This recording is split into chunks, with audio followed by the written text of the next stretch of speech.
Oi, gente! Todo mundo bem? Quem está animado com Jesus, dá um glória a Deus aí. E mais penteca, vai lá. Tá mais ou menos penteca, né? Não tá essa coisa de penteca toda não, né?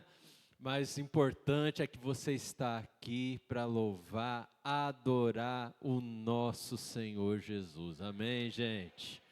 Louvado seja o Senhor. Que bom ver você com ânimo, ver você com alegria diante do Senhor. Nós temos irmãos que estão aniversariando hoje, né?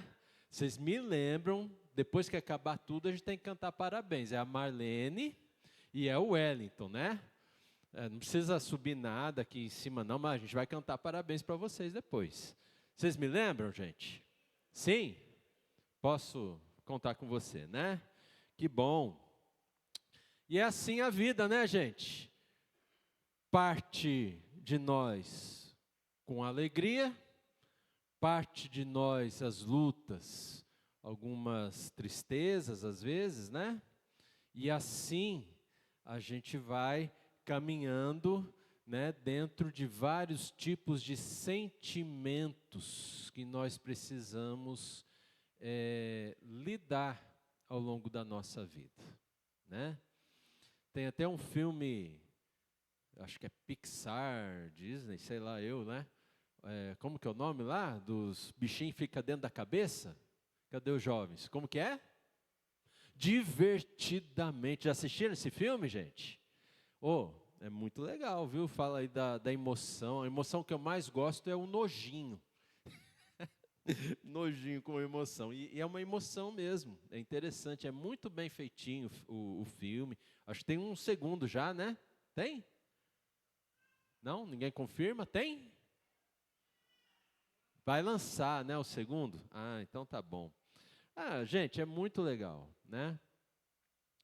E assim, eu penso que nós precisamos conversar um pouquinho sobre essa questão dos sentimentos. Tudo se faz novo na nossa vida quando nós sabemos lidar com os nossos sentimentos. Sentimentos são estímulos que nos fazem reagir a algumas formas, a alguns acontecimentos, algumas situações que acontecem na vida, né?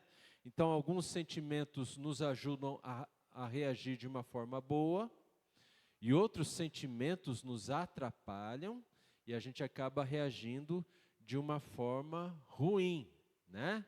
Quem nunca reagiu ruim a uma notícia ruim que recebeu? Quem nunca reagiu mal a uma notícia ruim?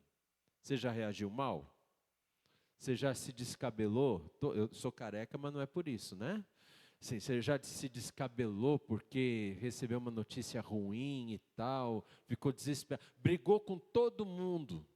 Já fez isso? Faz assim que eu sei que você fez, né? Às vezes a gente acontece, a gente não sabe, é pego de surpresa, a gente não sabe nem disfarçar. Não é verdade, gente?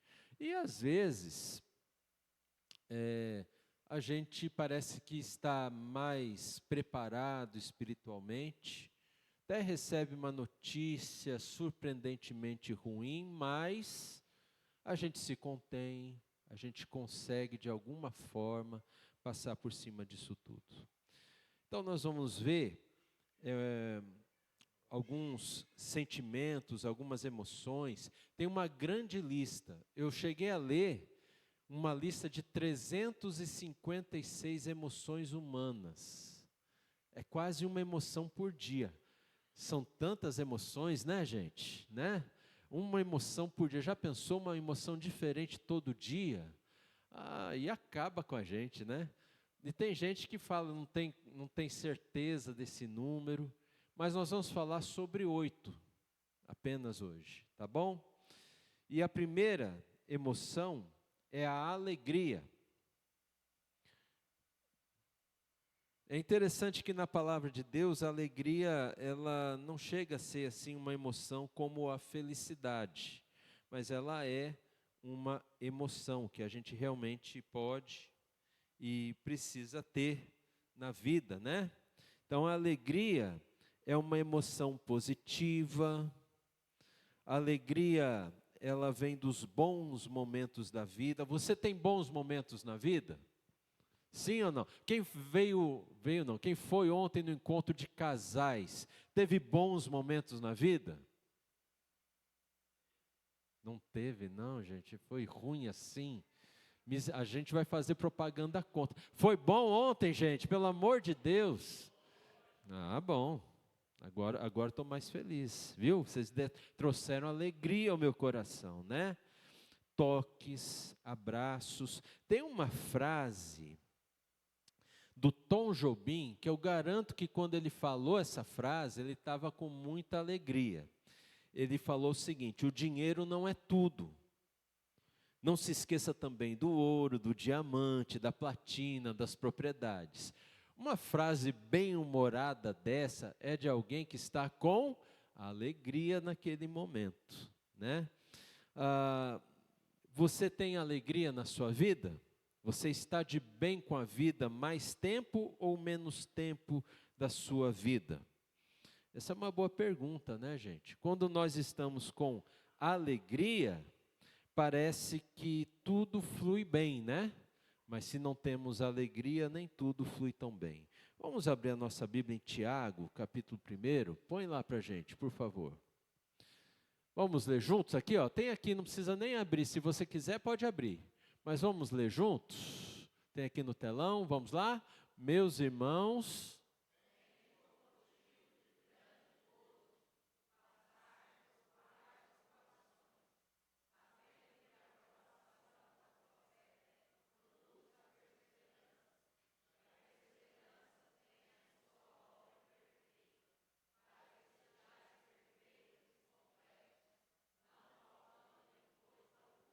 Amém, glória a Deus. Gente, olha só, gozo, ali onde tem gozo é alegria, né? Então, tenho por motivo de grande alegria. O que a gente tem que ter como motivo de alegria, de grande alegria, gente? Passar pelo quê? Pelos lados bons da vida, né? Por várias provações. Eita, você tem alegria nas várias provações que você passa na vida? E aí? Eu vou ser sincero, às vezes eu não tenho, a maior parte das vezes eu não tenho essa alegria toda, não cheguei nesse nível ainda. Mas é uma coisa que a gente precisa aprender, a ter alegria nas várias provações. Algumas vezes eu consigo, eu tenho conseguido algumas, poucas vezes. Eu gostaria de conseguir mais vezes. Quando às vezes eu estou diante de uma dificuldade, eu penso, nossa, isso aqui vai dar um trabalho, mas eu vou atrás. Aí eu lembro um pouquinho aqui do que o Tiago diz, e eu começo assim a parar de reclamar, e nasce dentro de mim uma esperança de que ao final tudo vai dar certo, e Deus vai abençoar de tal forma que isso vai trazer muita alegria para a minha vida, né? E, gente, quando eu consigo fazer isso, é uma grande experiência. É uma experiência assim que nos dá a sensação de crescer, uma sensação de realmente passar por situações que sem Jesus a gente não passaria. E essa certeza, né, que eu posso crer em Jesus, que Jesus está comigo em toda e qualquer situação. Amém, gente? Isso é muito importante. Alegria, inclusive nos períodos de várias provações, porque ela vai nos produzir perseverança, que vai ter uma ação completa e vai nos aperfeiçoar e nos tornar cada vez mais íntegros para a vida. O segundo sentimento, ou a segunda emoção, que também é uma emoção primária, é a tristeza. Uma emoção primária é uma emoção que ela nasce já pronta, né? Uma emoção primária. ela não depende de outra emoção para existir. A tristeza, gente, ela tem baixa estima, solidão, ela traz a depressão, ela traz aquela situação da expectativa frustrada e até mesmo o choro, salvo você chorar de alegria, quando você chora de tristeza, né? Tem até uma frase dos filmes infantis, né? Eu não lembro qual é o desenho, mas eu peguei de um desenho que fala assim: tudo bem ser triste, ou tudo bem se sentir triste. Eu acho que é uma frase válida, porque sentir-se triste não é o fim do mundo, né, gente? Nós precisamos aprender que tristeza não é o nosso fim, é apenas uma parte do caminho. E eu queria ler com vocês 2 textos bíblicos. Um está lá em Salmo 126.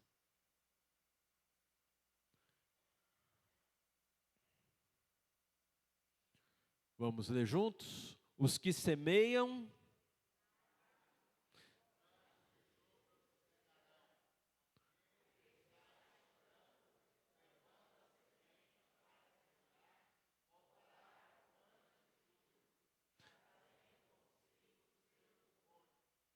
Isso, os que com lágrimas semeiam, né? Mostrando o quanto a vida é dura, né, gente? Você já parou para ver como a palavra de Deus nunca nos esconde da realidade? A vida é dura mesmo. A gente precisa muitas vezes semear com lágrimas.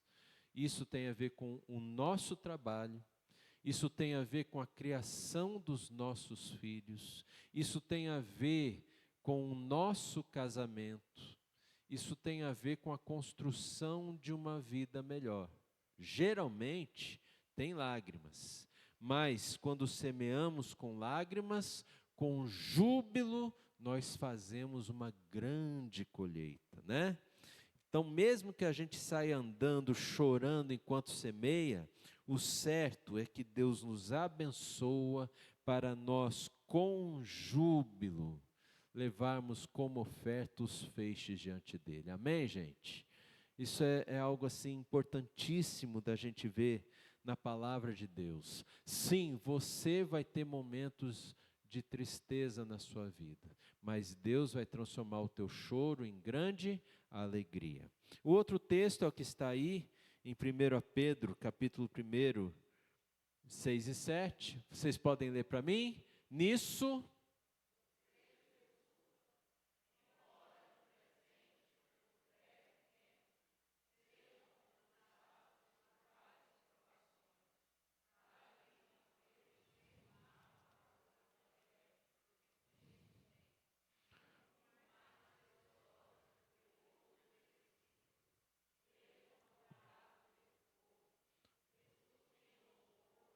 glória e honra. Amém. Então, gente, olha, nós podemos exultar ainda neste presente, na vida que nós temos, mesmo que haja contrição, né? Contristados, com tristeza, né? Com tristeza, por várias provações. É interessante a gente pensar num diálogo do Pedro, que fala que várias provações nos deixam tristes, e pensar como ele dialoga com Tiago, que fala: tenho como alegria o fato de passardes por várias tribulações ou várias provações, né? Eu acho que os dois concordam que as várias provações nos deixam mais tristes. Tanto que Tiago fala: ao invés de você ficar triste, procure alegrar-se, porque vem coisa boa de Deus aí para a sua vida. E Pedro, ele está falando a mesma coisa. vem algo bom de Deus para a sua vida por causa dessas provações que você tem passado, né? Então, tudo bem sentir-se triste, mas não deixe a tristeza dominar você. Entre esses dois sentimentos, a alegria é quem deve nos conduzir. Amém, gente? Tem um outro sentimento aqui, que também é primário, uma emoção primária, que é a raiva. A raiva. Alguém aqui tem raiva? Meu Deus. Jesus, não deixa ninguém com raiva perto de mim. Né? Raiva é uma emoção que vem com uma energia para superar. A raiva tem a ver com reação a ameaças. Raiva tem a ver com revolta. Cuidado que eu vou falar agora. Raiva tem a ver com ira e violência. Então, cuidado aí com essa raiva, hein, gente? Olha uma frase que eu peguei aqui, de uma mulher que está com muita raiva. Eu espero que você nunca tenha falado essa frase na tua raiva.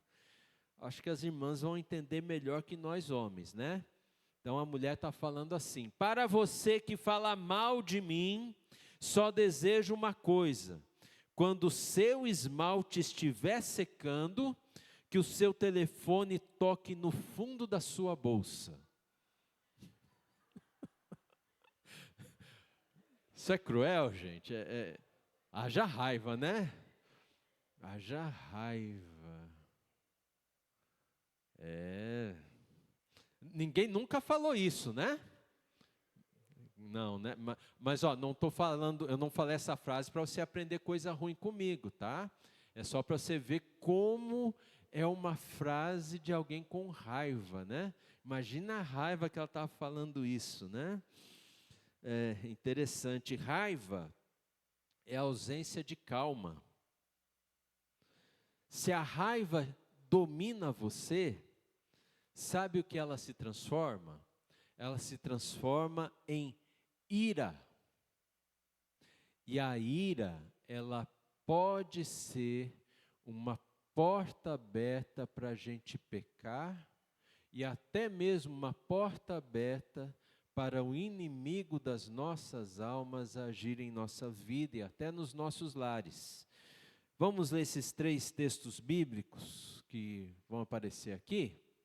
Você pode ler para mim, por favor? Mas bem bonito, gente. A resposta...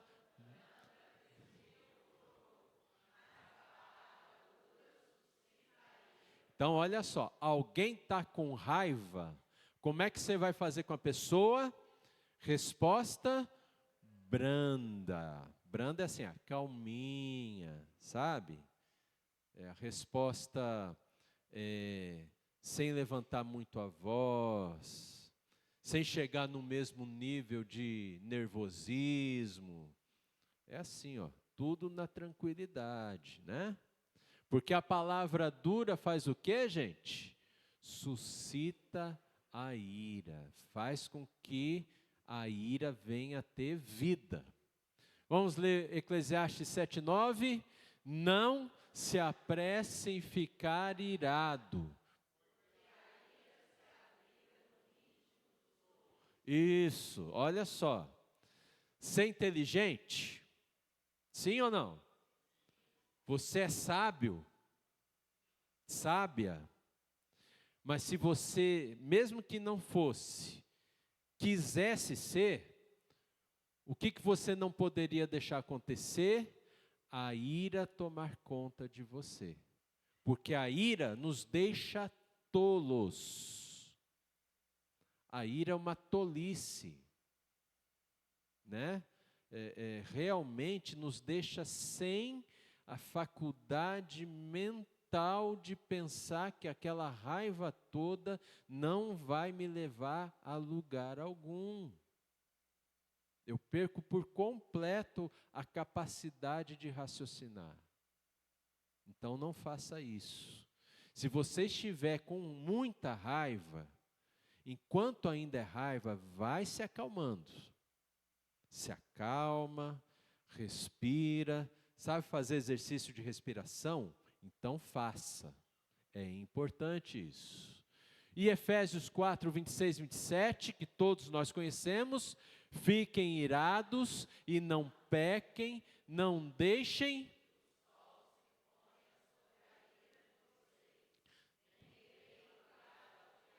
Olha só, gente, não deixa que o sol se ponha sobre a ira de vocês.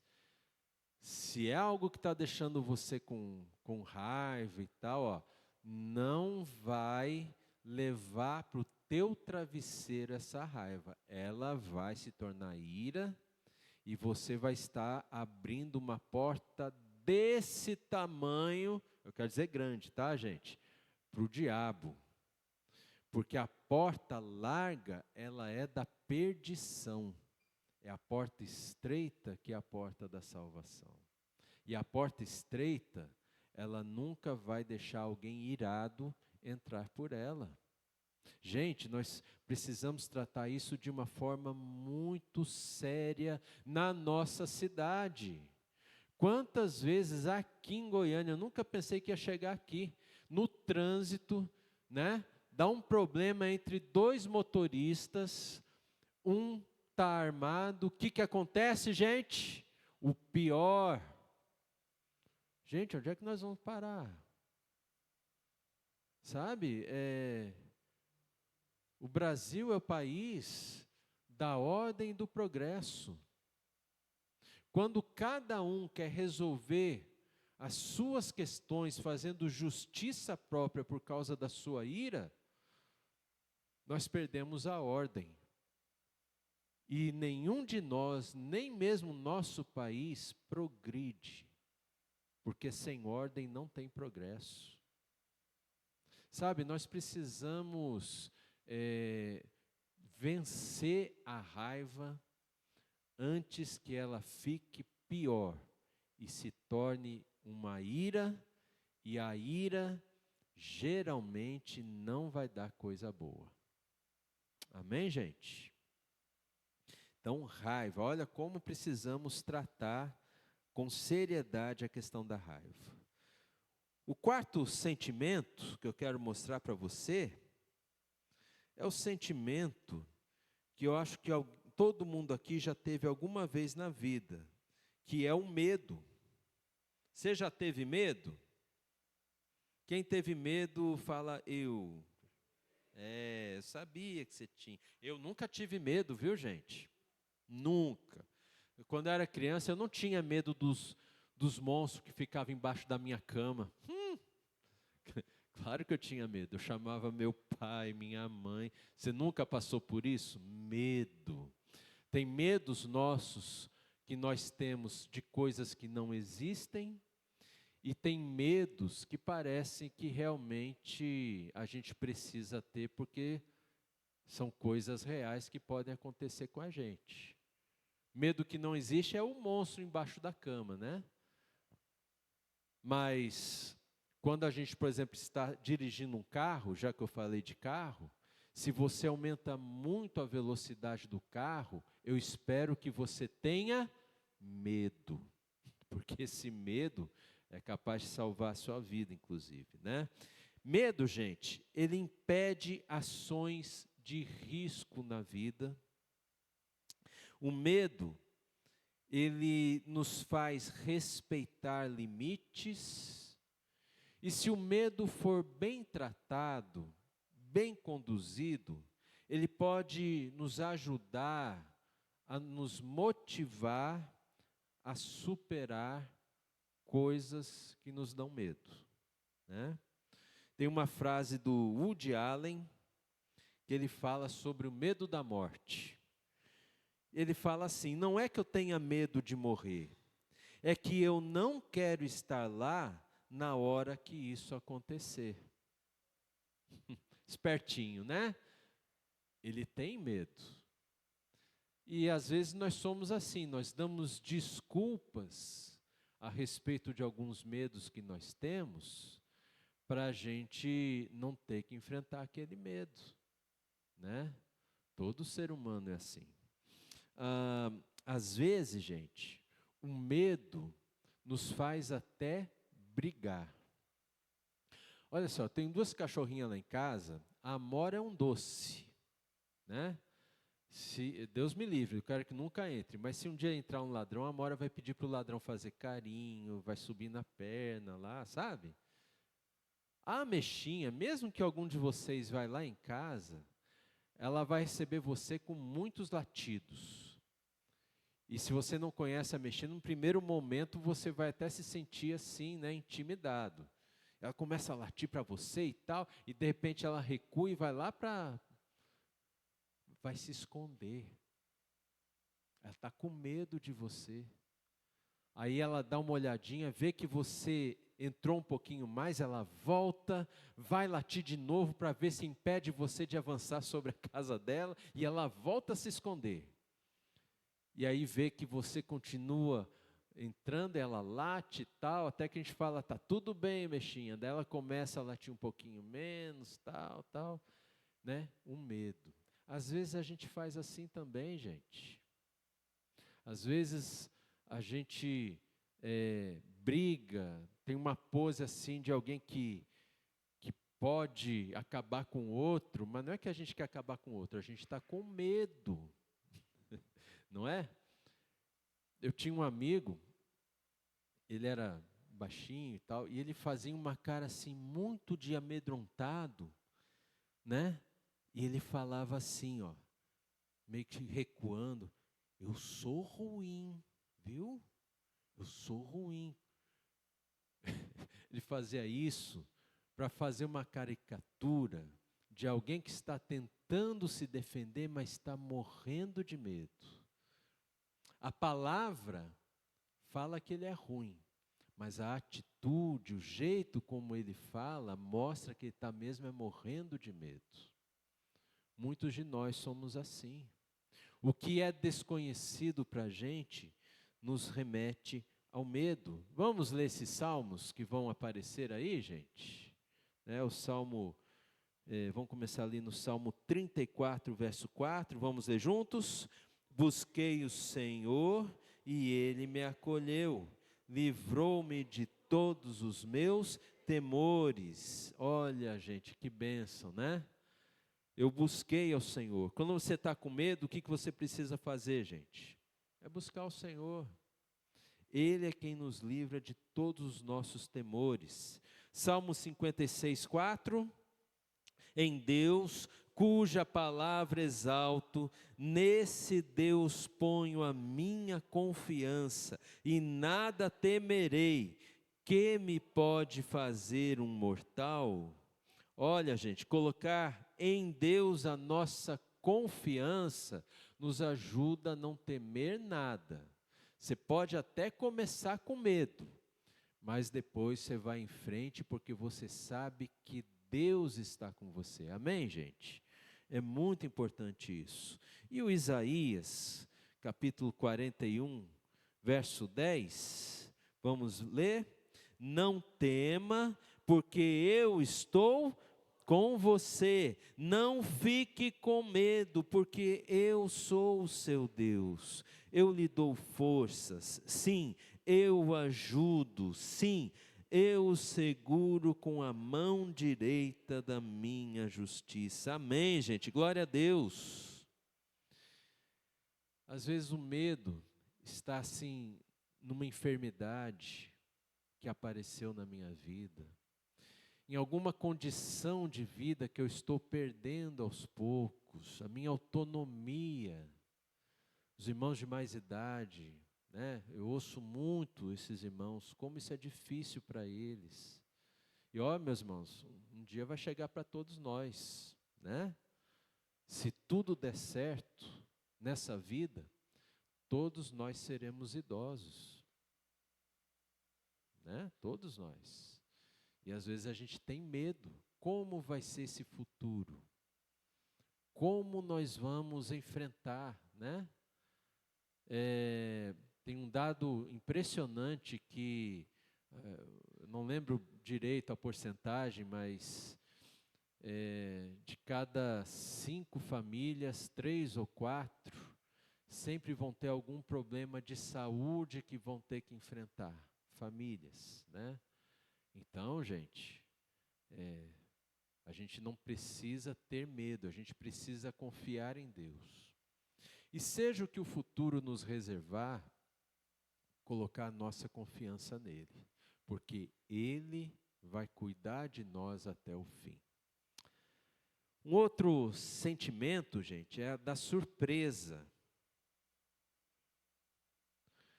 Também é uma emoção primária. A surpresa tem a ver com o inesperado, com aquilo que nos dá adrenalina, que aumenta o ritmo cardíaco. E a surpresa, ora é uma boa surpresa, quando, por exemplo, né, a gente não avisa quem está fazendo aniversário hoje, canta, e aí a pessoa, né, canta o parabéns, a pessoa recebe uma surpresa, uma boa surpresa. E às vezes a surpresa é ruim, não é uma boa surpresa. Um inesperado que eu não queria que acontecesse, acabou acontecendo. Surpresa. Tem uma frase que fala assim: os sentimentos são sempre uma surpresa. Eu queria ler com você Mateus capítulo 8, que mostra um momento de surpresa na vida dos discípulos. Eles estavam com Jesus e eles não esperavam que Jesus fosse fazer o que ele fez. Jesus estava dormindo num barquinho, lembram, gente? E começou uma tempestade, os discípulos tentavam de tudo, até que a última chance deles era acordar Jesus, né?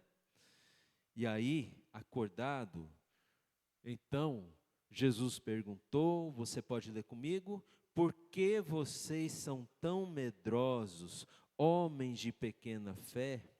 E levantando-se, repreendeu os ventos e o mar, e tudo ficou bem calmo. E aqueles homens ficaram admirados, dizendo: quem é este que até os ventos e o mar lhe obedecem? Essa admiração deles tem a ver com surpresa. Eles ficaram assim estupefatos, né? Eles não esperavam que Jesus tivesse tanto poder para fazer acalmar uma tempestade. Talvez você vai ficar também admirado, surpreso com o que eu vou falar. Mas as tempestades que você tem enfrentado na sua vida, Deus tem poder, Jesus tem poder de acalmar tudo isso que você está enfrentando na sua vida hoje. Ele pode acalmar os ânimos, Ele pode acalmar a raiva, Ele pode acalmar tudo aquilo que está trazendo angústia, dor dentro de você. Ele tem poder para isso. Você crê nisso? Diga amém. Tem um outro sentimento que é o afeto. O afeto tem a ver com amor, carinho, aquele sentimento maternal, sentimento fraternal, filial, um sentimento até mesmo, em alguns momentos, romântico. É algo que nos faz aproximar do outro. A frase que eu trago para você é o seguinte, e é uma frase bem humorada, né, gente? Tudo que a gente precisa é de amor. Mas um chocolate de vez em quando não faz mal para ninguém, né, meninas? Não faz mal para ninguém. Então pode comprar um chocolate que ajuda demais no amor. Amém, gente? Amor, sentimentos, afeto.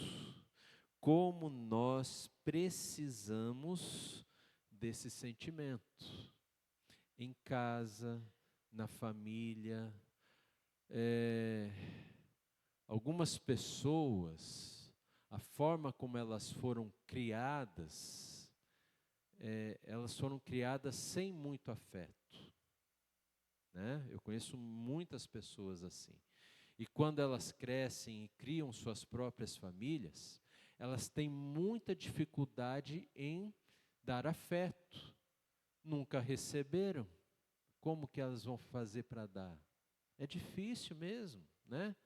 Então precisa que alguém que tenha muito afeto ensine essas pessoas a compartilhar afeto, né? 2 Coríntios, capítulo 6,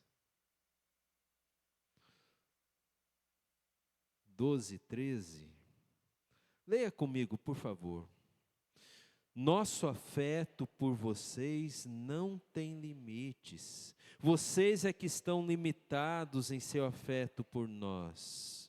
Ora, como justa retribuição, e falo a vocês como a filhos, peço que também vocês abram o seu coração para nós. Amém, gente? Então, Paulo está falando aqui para a igreja de Corinto como a filhos, e ele está falando para essa igreja que ele tem um grande afeto por todos, mas ele sente que os irmãos têm dificuldade em retribuir o mesmo afeto que ele dá para eles.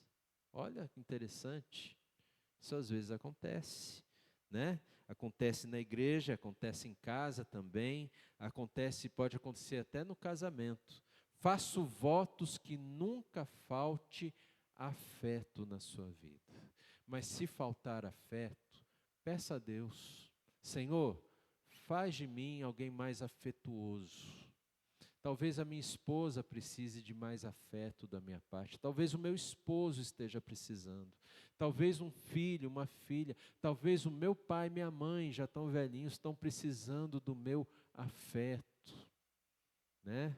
Aquele toque físico, respeitoso, mas, sabe, que comunica que há um afeto, há um carinho, e que eu estou recebendo isso como um ato de amor. Isso é tão importante. Não é tudo, mas é parte, e uma parte muito importante. A penúltima emoção, ela já não é mais, as duas últimas não são emoções primárias, são secundárias, derivam de outras emoções. A penúltima que eu quero conversar com você é sobre a aversão. A aversão, ela afasta algo ou alguém que traz sentimentos negativos. É o nojo, é o nojinho, né, que a gente tem, certo? Olha só essa frase aqui. Enquanto você for o que os outros querem que você seja, você não será ninguém. Então, muitas pessoas trazem esse tipo de sentimentos, pensamentos negativos, tentando transformar você em alguém que você não é. A aversão a esse comportamento aqui, nesse caso, é algo muito bom. Ninguém tem que transformar você em quem você não é. Aliás, vamos falar seriamente sobre esse negócio de mudar o outro. Isso é próprio do casamento, né, gente? Às vezes a mulher quer mudar o marido quer mudar a mulher, os pais querem mudar o filho, a filha, às vezes os filhos querem mudar os pais, mas a verdade é que ninguém muda ninguém. É impossível. No máximo, com muita graça e com muita persistência, você consegue mudar a você mesmo. Essa que é a verdade, né? E olha lá, você tem que ter muita persistência. Mas se tem alguém que precisa nos transformar, gente, esse alguém é Jesus. Você acha que o teu cônjuge, teu pai, tua mãe, teus filhos precisam de alguma mudança? Coloca isso em oração. Não é orar no sentido de, Senhor, muda eles. Eu não sei se Deus quer mudar, eu não sei do que se trata. Mas você pode colocar diante de Deus essa oração, o teu desejo na mudança do outro, e esperar para ver o que Deus faz. Qual é o caminho de Deus? Lembram, gente? Isaías 55, porque os meus caminhos não são os seus caminhos, nem os meus pensamentos são os seus pensamentos. Então é muito importante, né? Tem muitas pessoas que têm um nojo assim de coisas ruins, né? Tem gente que tem nojo de barata, não tem, gente? O que você tem nojo aí? De sapo, que mais? Hã? Lagartixa, né? Eu já tive muito nojo de lagartixa. Eu melhorei bastante hoje, mas eu tinha um nojo desse bicho, nossa, né?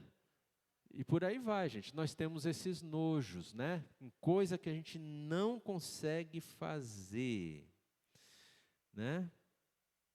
Então vamos ler 2 textos que falam sobre nojo, e eu quero falar uma coisa muito séria aqui com esses 2 textos bíblicos. Pode pôr ali para a gente, eu vou ler aqui no telão com você.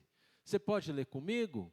Mas um mês inteiro, até que saia pelo nariz, até que fiquem com nojo dela, porque vocês rejeitaram o Senhor, que está no meio de vocês, e choraram diante dele, dizendo: por que saímos do Egito? Sabe o que está acontecendo aqui? Eles estão no deserto e Deus está dando carne de codornizes para o povo, mas o povo chorou tanto, mas tanto, que acendeu a ira de Deus.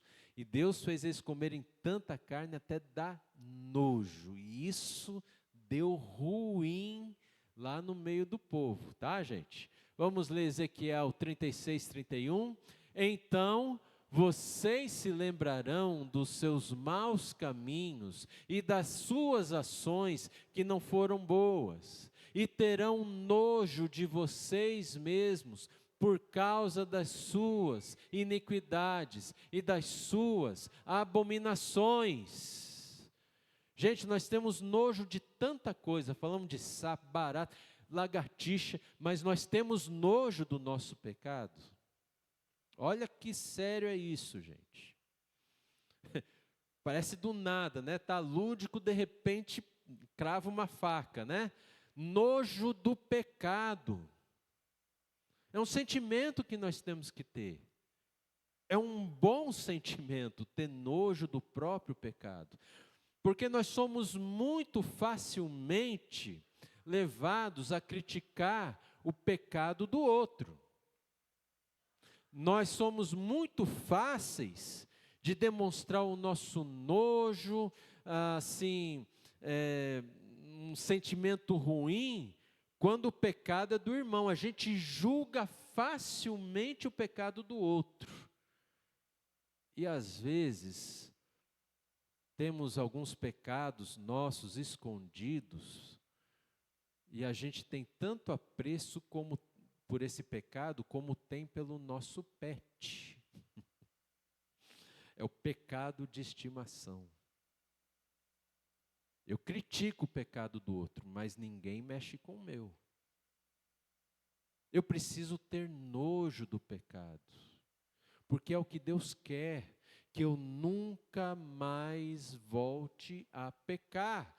Assim como lá no primeiro texto, o povo nunca mais iria querer comer carne. Assim, desse mesmo jeito, Deus quer que você e eu nunca mais pequemos de novo. Amém, gente? Isso é muito importante, é um sentimento que devemos ter. E o último sentimento dessa noite, confiança. A confiança, gente, é um sentimento de segurança. A confiança é um tipo de convicção. A confiança nos ajuda a vencer os medos. E a frase que eu trouxe aqui para vocês é a seguinte: a confiança é tão engraçada, tão fácil de pedir, tão fácil de prometer, tão fácil de quebrar e ainda assim tão difícil de ganhar. De fato, gente, confiança não se ganha, confiança se conquista, né? Então, eu lembro quando eu cheguei aqui em 2020, né? Vocês não me conheciam, primeira coisa que vinha na minha cabeça, como eu vou fazer para eles um dia confiarem em mim? É uma caminhada. Eu já estou no meu 5º ano aqui com vocês. Eu espero ter crescido alguma coisa nesse sentido, né? Conquistado alguma coisa em termos de confiança. Porque é importante para mim, mas é importante para você. E eu espero que você também tenha ganhado a minha confiança, né? Isso é muito importante para o nosso relacionamento. Confiança não se dá, confiança se conquista. Vamos ler 2 textos bíblicos. O primeiro está lá no Salmo de número 28, versículo 7. O Senhor é a minha força e o meu escudo. Vamos ler juntos? Nele o meu coração confia, nele fui socorrido, por isso meu coração exulta, e com o meu cântico o louvarei. Gente, o meu coração confia em Deus. Domingo passado, lembram? Mente, coração. O que a gente pensa, o que a gente sente. Ó, confiança no meu coração. Eu tenho um sentimento de confiança para com Deus. Está além da razão. Está no meu sentimento. A confiança que eu tenho em Deus está em toda a minha alma. Eu confio em Deus de toda a minha alma, de todo o meu coração, de todo o meu entendimento. E o salmista dá o testemunho, né? Que isso acontece porque ele foi socorrido. Quando ele precisou, Deus foi a sua força, Deus foi o seu escudo, né? E ele testemunha isso para nós. E Hebreus 13:6, assim afirmamos confiantemente: o Senhor é o meu auxílio, não temerei o que alguém pode me fazer. Em Hebreus, a gente vê essa citação do Salmo 118. Lá no Salmo 118, que é bem metade da Bíblia, o salmista fala assim, né? O homem pode confiar em príncipes, em carros, cavalos, mas o meu coração confia no Senhor dos Exércitos, né? Gente, em quem você tem confiado? Porque olha, eu quero falar uma coisa assim muito verdadeira e que me preocupa demais. Quantos crentes em Cristo confiam na política? É sério. Eu conheço alguns irmãos que, ao invés de trazer seus problemas para a igreja orar e para pedir uma solução para Deus, eles tinham como ideia levar até a prefeitura, porque o prefeito ia abrir alguma coisa, e o prefeito vai ser a nossa solução, e a gente pode confiar. Mas era tudo política, caíram do cavalo, como se diz, né? Confiaram na pessoa errada. Gente, às vezes, olha só o que acontece. Você confia tanto nas pessoas, tanto em algumas pessoas, no teu chefe, no teu melhor amigo, no teu cônjuge, no teu pai, na tua mãe. E às vezes a gente espera coisas deles que eles não conseguem fazer para a gente. E sabe o que acontece? A gente também cai do cavalo.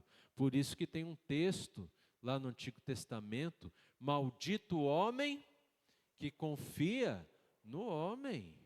Mas cuidado, Não, ele é meu amigão, ó, ele vai, né, eu vou ajudar ele, mas ele vai pagar no tempo certo. Como você sabe? Você está te pedindo ajuda financeira que eu não tenho dinheiro. Como você vai confiar assim nele? Não é nem por mal, é que você tá colocando uma expectativa muito alta por ser muito crédulo com as pessoas. Você tem que cuidar com isso. Não pode ser assim, gente. Mas com Deus é diferente. Em Deus nós podemos e devemos confiar a nossa vida. Para Ele tudo é possível. Para Ele nada é difícil demais. Ele tem que ser a nossa confiança, né? Esperei pacientemente no Senhor e Ele ouviu a minha oração. Eu posso confiar no Senhor. O nosso problema é que a gente também quer que Deus dê as respostas tudo para ontem, né, gente? Não é assim? Nós somos todos apressados e Deus não tem pressa de nada. Escuta isso que eu estou te falando, Deus não tem pressa nas tuas demandas. Você tem pressa. Ele não tem pressa nenhuma. O que Ele mais quer que você faça é que você esteja na presença dEle. Confie nele. E o mais Ele fará, mas é no tempo dEle. E tempo dEle tem a ver com aquilo que é melhor para a nossa vida, do ponto de vista dEle, não do seu. Então, você pode confiar em Deus, mas deixa Ele fazer a maneira dEle. É assim que a gente tem que fazer. Amém? Parece que tem mais alguma coisa aí, né, Hugo? Isso. Então, gente, guardar o coração. Nós vamos finalizar aqui, né? Lembrando Provérbios 4, 23. De tudo que se deve guardar, guarde bem o que, gente? O seu coração. Coração não é o que a gente pensa, coração é o que a gente sente. Ó. Cuidado com o que você está sentindo. Cuidado com os sentimentos, né? Porque dele, do seu coração, procedem as fontes da vida. Então, guardar bem o coração é guardar esses sentimentos. A alegria, a tristeza, a raiva, medo, surpresa, afeto, aversão, confiança e outros sentimentos. Guardar, não ficar expondo o que você está sentindo, né? E Filipenses 4, de 6 a 7, vamos ler pela última vez. Não fiquem preocupados com coisa alguma, mas em tudo sejam conhecidos diante de vocês, eu errei. Diante de Deus, os pedidos de vocês, juntos, pela oração e pela súplica, com ações de graças. E a paz de Deus, que excede todo entendimento, guardará o que, gente? Coração e a mente de vocês. Guardará o que você sente e o que você pensa, né? Então, fazendo um lembrete de domingo passado, né? É importantíssimo saber que quando nós levamos todas as nossas preocupações que pensamos e que sentimos, né? Quando levamos em oração a Deus, Deus derrama sobre nós a sua paz. E essa paz é um guarda bem armado, que impede todo pensamento e todo sentimento que vem nos perturbar de entrar na nossa vida. Impede, não deixa. Por isso precisamos ter essa vida de oração. Como está a sua vida emocional, sentimental? Você tem guardado o seu coração? Então nós vamos orar, agradecendo a Deus por guardar o coração, ou pedindo para que Ele nos ajude a guardar o coração. Se você quer colocar o seu coração diante de Deus, quero convidar você a ficar em pé aí onde você está. Às vezes você está com muito sentimento ruim, negativo, você sempre está pensando que o pior está para acontecer. Gente, Deus não quer que você viva isso não. Deus não tem isso para a sua vida. Deus tem os melhores pensamentos. Deus tem os melhores pensamentos para você. Então, abra sua boca, entrega aí a sua vida, o seu